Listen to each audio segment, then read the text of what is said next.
Yang ketiga adalah ahli senjata dari Pindad. Ahli senjata dari Pindad ini 6 orang, ya, dengan berbagai latar belakang keahliannya. Pertama, latar belakang keahlian amunisi, senjata, metalurgi, kendaraan tempur, dan quality insurance atau mutu produk. Nah, keenamnya memberikan pandangan antara lain, karena ini dia juga melihat barang bukti kami dan melihat proses lab 4 di forensik. Yang pertama, mereka dari Pindad menjelaskan proses terbuka dan akuntabel karena bisa melihat dan mengikuti proses secara langsung, termasuk diawasi oleh masyarakat secara langsung. Jadi teman-teman Pindad juga kaget-kaget, kok ini ada masyarakat, ada NGO dan sebagainya. Itu sesuatu yang belum pernah terjadi. Makanya beliau ini mengatakan bahwa ini proses yang transparan dan akuntabel. Yang berikutnya adalah alat yang digunakan adalah alat yang memenuhi standar dan canggih. Bahkan beberapa obrolan singkatnya dia bilang ini alatnya alat yang paling terakhir gitu ya, alat terakhir karena memang lab 4 Indonesia ini, lab 4 Polri Indonesia ini terbaik di ASEAN.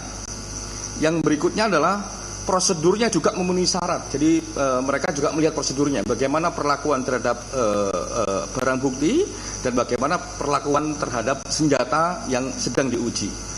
Yang berikutnya adalah secara kasat mata, karena beliau-beliau ini melihat, kami tunjukkan benda-benda kami, barang bukti yang kami temukan, secara kasat mata menilai adanya barang bukti yang berasal dari senjata api, tapi bukan termasuk senjata pabrikan atau non pabrikan. Jadi secara kasat mata beliau-beliau mengatakan bahwa barang-barang ini ada yang memang dari senjata non pabrikan atau istilah umumnya senjata rakitan dan senjata yang rakitan. Tapi ini hanya melihat secara kasat mata, belum hasil ujian lab 4-nya belum keluar.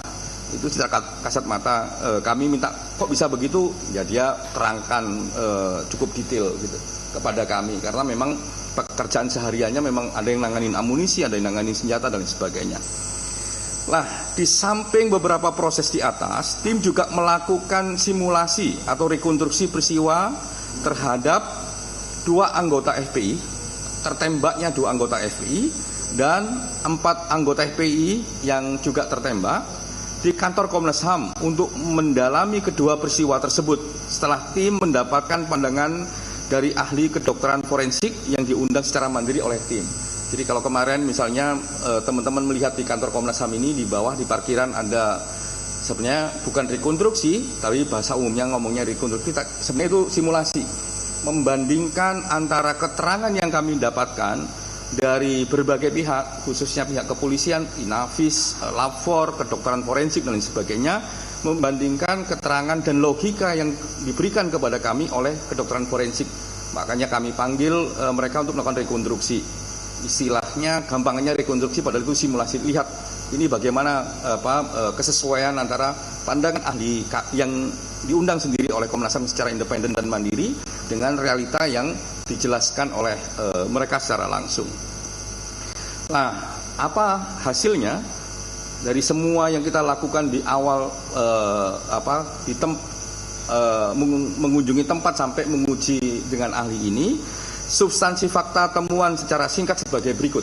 Ini temuan fakta secara singkat sebagai berikut.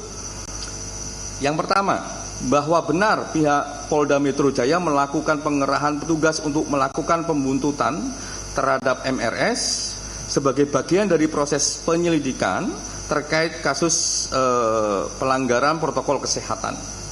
Hal tersebut dibuktikan dengan adanya surat tugas terhadap sejumlah anggota Dirkrimsus Polda Metro Jaya tertanggal Dirkrimum Polda Metro Jaya tertanggal 5 Desember 2020 untuk melakukan pembuntutan terkait keberadaan MRS tersebut. Yang berikutnya adalah bahwa didapat fakta juga telah terjadi upaya pengintaian dan pembuntutan terhadap MRS yang dilakukan oleh petugas yang dinyatakan bukan dari kepolisian. Jadi kepolisian menyatakan bahwa ada beberapa yang bukan dari mereka di kawasan markas Syariah Megamendung hingga kawasan Sentul Bogor, Jawa Barat pada tanggal 4 Desember 2020.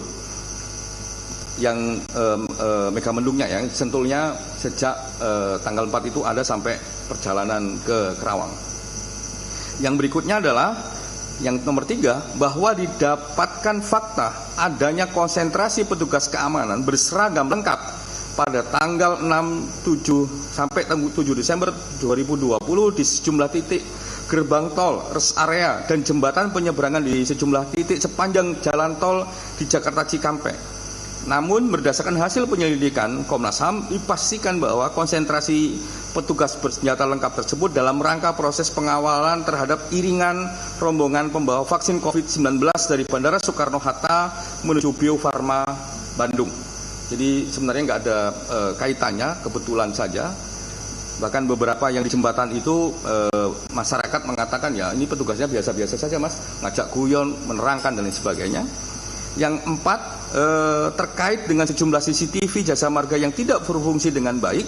Pada tanggal kejadian, tim penyelidik telah melakukan pemeriksaan terhadap sejumlah saksi dan melakukan pemeriksaan langsung ke titik lokasi dan menemukan fakta bahwa telah terjadi kegagalan pengiriman rekaman gambar CCTV melalui server akibat putusnya fiber optik di dalam sebuah joint closure CCTV, sehingga menyebabkan tidak berfungsinya CCTV mulai dari KM 49 sampai KM 72 tol Jakarta Cikampek sebagaimana mestinya.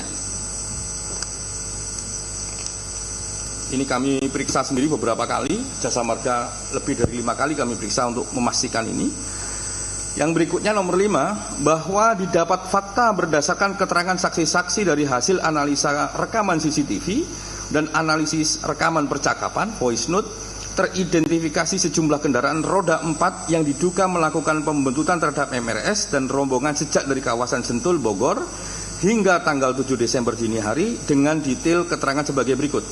Antara lain, Avanza hitam dengan nomor polisi B1739 PWK, Avanza warna silver dengan nomor polisi B1278 KJD, mobil petugas dengan nomor polisi B1542 POI, terus Avanza warna silver dengan nomor polisi K9143 EL, Xenia warna silver dengan nomor polisi B1519 UTI, terus Land Cruiser ini nomornya belum teridentifikasi.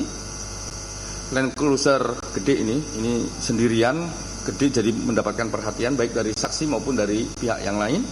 Terus bahwa benar kendaraan jenis Avanza Silver K914EL Xenia, B159 UT dan B1542 POI serta Land Cruiser diakui